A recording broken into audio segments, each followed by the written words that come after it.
मित्रों, आपने सोचा है कभी कि हमारी उम्र और हमारा जीवन सबसे ज़्यादा किस चीज़ पर निर्भर करता है?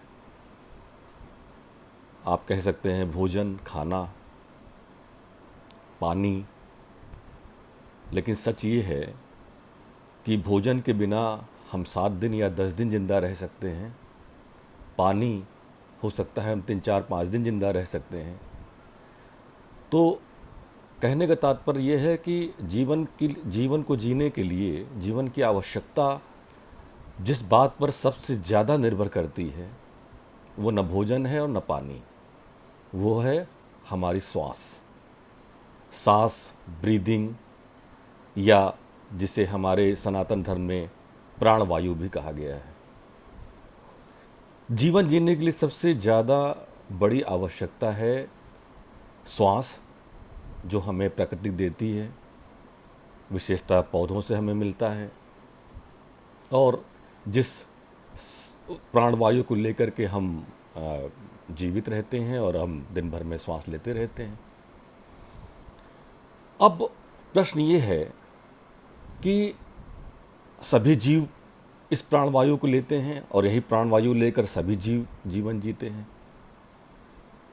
अगर सभी इसी प्राणवायु को लेकर जीते हैं तो किसी की उम्र 400 साल, किसी की 15 साल, किसी की 100 साल और किसी की 70 साल कैसे है?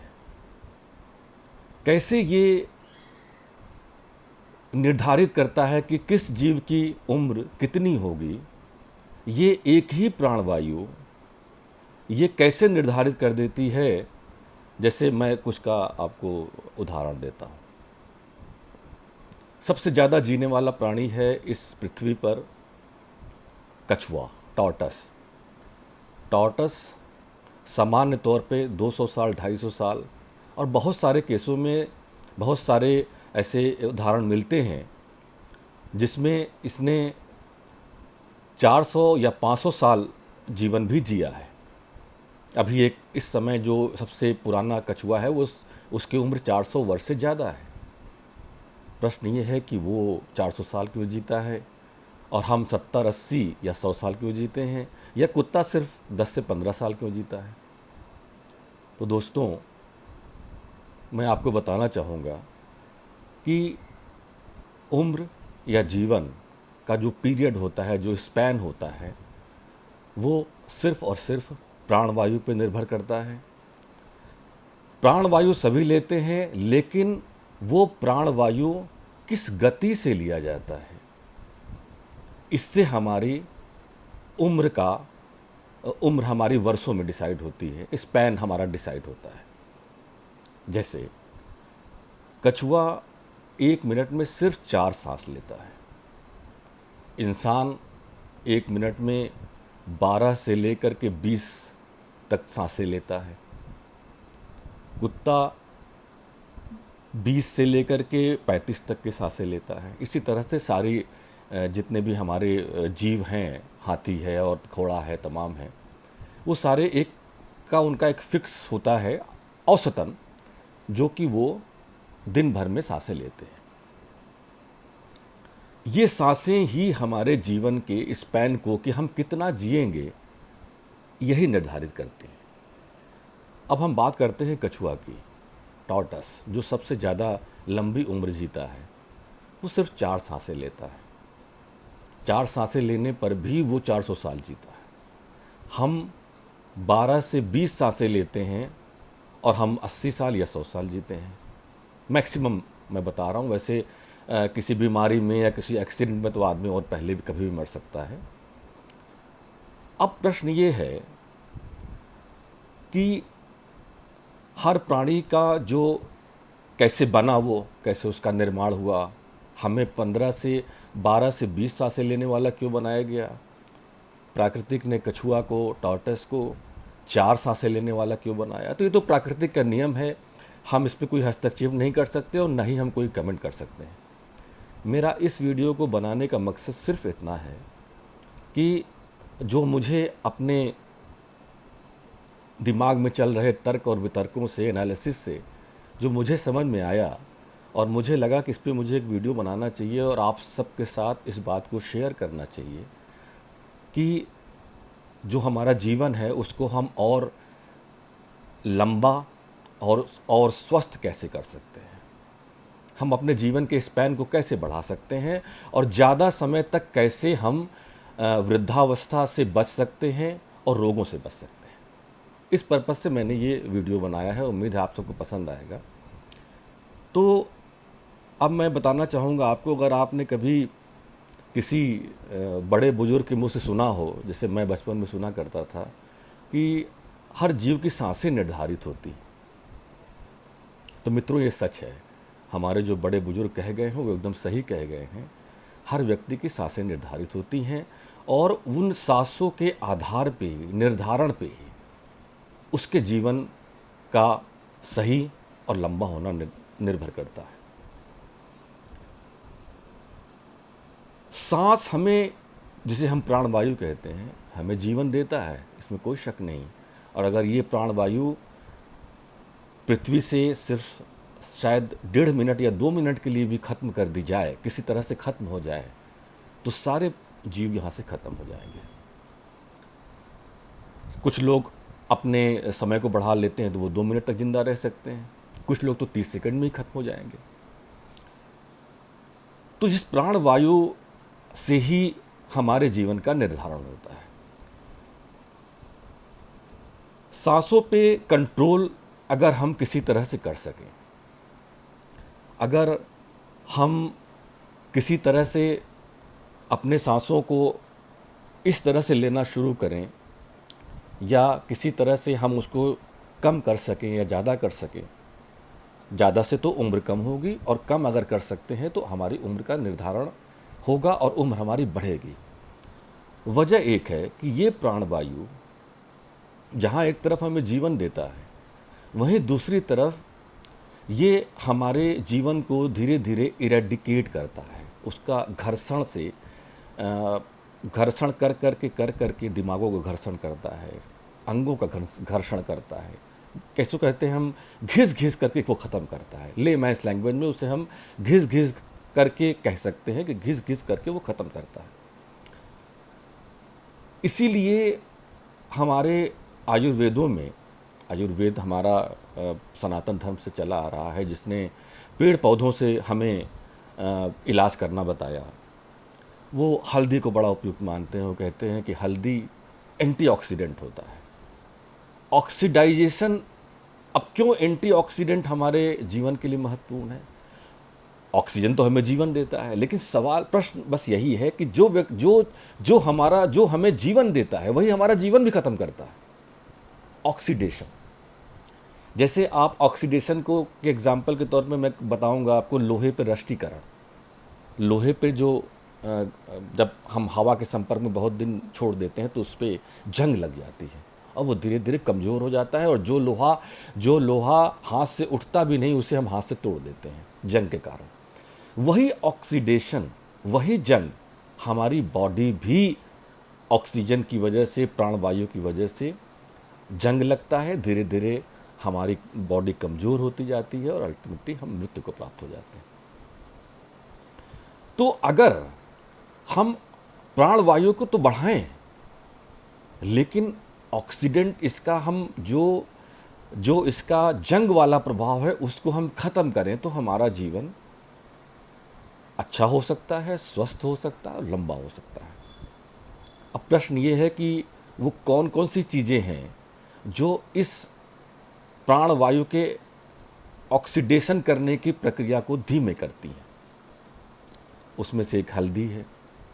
हल्दी आप दूध में ले सकते हैं। अगर 1 चम्मच हल्दी आप दिन भर में ले लेते हैं, छोटा चम्मच, तो वो आपके लिए एंटीऑक्सीडेंट का काम करता है। दूसरा है अलसी। अलसी आप अगर 1.5 से 2 चम्मच दिन भर में ले सकते हैं। हमारी अलसी वो चीज़ है जो हमारी माँ बहनों को उनके प्रसव काल के बाद दिया जाता रहा है। इसीलिए दिया जाता रहा है कि वो जल्दी उनका जो एंटीऑक्सीडेंट के रूप में काम करे और जो प्रभाव है शरीर पे प्रसव के दौरान नकारात्मक प्रभाव हुए हैं वो जल्दी ख़त्म हो जाए। तो जहाँ एक तरफ खाने पीने की चीज़ें हैं जिसमें मैंने अलसी और हल्दी आपको दो चीज़ें बताई, और भी बहुत सारी चीज़ें हैं वो हमारे आयुर्वेद ने बहुत पहले से सदियों से वो बताती चली आ रही है। ये अलग बात है कि हम लोग आयुर्वेद से भटक गए हैं और आजकल हम एलोपैथी और एलोपैथी पर ही वर्चुअली विश्वास करने लगे हैं। ये तो खाने की चीज़ हुई। अब हम आपको ये बताना चाहेंगे कि आप प्राणवायु को अगर कंट्रोल करें, आप सांस भी लें मगर अपनी बॉडी को ऑक्सीडेशन या रस्टिकेशन जिसको हम रष्टीकरण जिसको हम जंग लगना कहते हैं, उससे हम बचाएं। तो कैसे हो सकता है वो? अब हम फिर अपने वैदिक काल की तरफ हम चलना चाहेंगे, अपने सनातन धर्म की तरफ चलना चाहेंगे। आपने रामायण या महाभारत देखा होगा, योगासन, इवन लव कुश को भी महर्षि वाल्मीकि ने योगासन सिखाया। उस समय जब हमने रामायण सीरियल देखा था तो उसमें लव कुश को उन्होंने योगासन सिखाया था। योग के दो भाग हैं, एक योग आसन और एक है प्राणायाम। प्राणायाम का मतलब है प्राण वायु का सही तरीके से आना और जाना, उसको हम कैसे कंट्रोल करें। प्राणायाम का एक मतलब आप ये भी समझ सकते हैं, वायु का कंट्रोल, प्राण वायु का कंट्रोल। और योगासन तो आप जानते ही हैं, अगर आपने आस्था चैनल देखा हो तो बाबा रामदेव बहुत ही इस खैर प्रचार करने वाले मैं तो उन्हीं को मानता हूँ कि उन्होंने योग का बहुत अच्छा प्रचार किया, योगासन का, योग का भी। अब प्राणायाम के दौरान अगर हम रोज प्राणायाम करें, सुबह और शाम करें, तो हम इस तरह से प्राणायाम कर सकते हैं कि हम सांस भी हमारे शरीर में प्रॉपर चली जाए, यानी कि प्राणवायु भी हमारे शरीर में प्रॉपर चला जाए, और साथ ही उसका ऑक्सीडेशन भी कम से कम हो। ऑक्सीडेशन का मतलब जैसा मैंने कहा, जंग लगना या इरेडिकेशन ऑफ बॉडी। अब आप पहली चीज़ है प्राणायाम में भ्रस्तिका। भ्रस्तिका का मतलब है गहरी श्वास भरना। सामान्य तौर पे लोग गहरी श्वास भरते हैं और तुरंत छोड़ देते हैं। जो प्राणायाम करते भी हैं वो खींचते हैं छोड़ते हैं, खींचते हैं छोड़ते हैं। यही अनुलोम विलोम में होता है कि हम एक नाक को दबाते, नाक के एक सिरे को दबाते हैं, दूसरे से हम प्राणवायु लेते हैं, फिर हम दूसरे को दबा करके इससे छोड़ते हैं, फिर इससे लेते हैं और फिर हम इससे छोड़ते हैं। ये अनुलोम विलोम। प्राणायाम में भी भ्रस्तिका और अनुलोम विलोम करने का एक तरीका है जिससे हम बॉडी को प्रॉपर ऑक्सीजनेशन भी हम कर देंगे बॉडी का, जो कि हमारे जीवन के लिए ज़रूरी है, और उसके ऑक्सीडेशन करने वाले प्रभाव को भी हम कम कर देंगे। वो चीज़ है भ्रस्तिका के दौरान गहरी श्वास ले करके जहाँ तक हो सके उसे रोके रखना। गहरी सांस आपने लिया, तुरंत मत छोड़िए, कम से कम 15 सेकेंड 20 सेकेंड आप उसे रोकें। उसके बाद फिर उसे धीरे धीरे छोड़ दें। छोड़ने के बाद फिर 15 सेकेंड या 10 सेकेंड जितना भी आपके सुविधा अनुसार आप कर सकते हो, उसके बाद 10 सेकेंड तक आप उसे सांस मत लें। फिर 10 से 12 सेकेंड के बाद आप फिर गहरी श्वास लें और फिर रोकें 10 से 15 सेकेंड, जितना आप कन्वीनियंटली रोक सकते हैं, और फिर छोड़ दें। इस तरह से कम आप एक सेट में कम से कम आपको 15 मिनट करना चाहिए। ये हो गए भ्रस्तिका। अब दूसरा है अनुलोम विलोम। तो अनुलोम विलोम में भी आपको यही करना है कि आप एक नाक को दबाएं, दूसरी से श्वास खींचें, 15 से 20 सेकेंड रोकें, फिर उसके बाद इसको दबाएं और इस वाले से छोड़ें, फिर इससे खींचें, पूरा लंग्स को भरें अपने, उसके बाद फिर इसको दबाएं और फिर इससे छोड़ें। यानी एक से खींचना है, दूसरे से छोड़ना है, फिर जिससे छोड़ना है उससे खींचना है और पहले वाले से छोड़ना है। मगर ये आपको जल्दी नहीं करना है, यह आपको 10-10, 15-15 सेकेंड पे जितना आप कन्वीनियंटली कर सकते हैं उतना आपको करना है। भ्रस्तिका और अनुलोम विलोम अगर आप सुबह कम से कम आधे घंटे 2 सेट यानी 15-15 मिनट के, और शाम को भी आप 2 सेट, और अगर आप और बढ़ा देंगे तो आपके शरीर के लिए और अच्छा होगा। आप इसे जितना कन्वीनियंटली, जितना आराम से और जितना ही रोक करके करेंगे, उतना ही आपकी बॉडी का न सिर्फ ऑक्सीजनेशन होगा, बल्कि ऑक्सीजनेशन से बॉडी को फ़ायदा होगा, और उसके ऑक्सीडेशन वाले प्रभाव को आप कम से कम मिनिमाइज कर सकते हैं। ये हुआ प्राणायाम। इसके अलावा कपालभाति है। कपालभाति में हम झटके से नाक से सांस निकालते हैं और पेट को अंदर ले जाते हैं, फिर हम इस तरह से हम जल्दी जल्दी करते हैं और पेट को अंदर बाहर करते हैं, कपालभाति। इसको भी आप करें 15 मिनट, बहुत कन्वीनियंटली करें। 300 का एक बार में 300 और 300 के कम से कम 3 सेट यानी 900, और वो भी एक के बाद दूसरा। पहले आप एक सेट कर लें 300, दूसरी बात फिर आप इसके बाद अनुलोम विलोम कर लें, फिर कपालभाति करें, फिर भ्रस्त्रिका कर लें, फिर कपालभाति करें। इस तरह से कम आपको अपने शरीर को 1 से 1.5 घंटे सुबह, और हो सके तो कम से कम 1 घंटे शाम को आपको देना है। मैं प्राणायाम और योगासन के बारे में कोई नई चीज़ नहीं बता रहा हूँ। ये एक बहुत पुरानी चीज़ है जिसको बाबा रामदेव ने बहुत ज़्यादा जन तक पहुँचाया, इसलिए उसका शुक्रगुजार भी हमें होना चाहिए। लेकिन बस करने के तरीके की बात है। आप अपने उस प्राणायाम को आप कैसे करते हैं, किस तरह से करते हैं और कितना करते हैं, इस बात पर आपके जीवन का लंबा होना या जीवन का स्वस्थ रहना निर्भर करता है। इसके अलावा खाने में, जैसा मैंने आपको बताया, अगर आप अलसी और हल्दी का रोज़ सेवन करें तो आप अपनी बॉडी को प्राणवायु के ऑक्सीडेशन वाली प्रक्रिया से अपने आप को सुरक्षित कर सकते हैं और अपने जीवन को आप लंबा कर सकते हैं। मुझे लगता है कि आपको ये वीडियो बहुत पसंद आया होगा। अगर आपको ये वीडियो अच्छा लगा, मैं इस तरह से आगे भी स्वास्थ्य के संबंध में और भी वीडियोस बनाऊंगा, बना भी रहा हूं।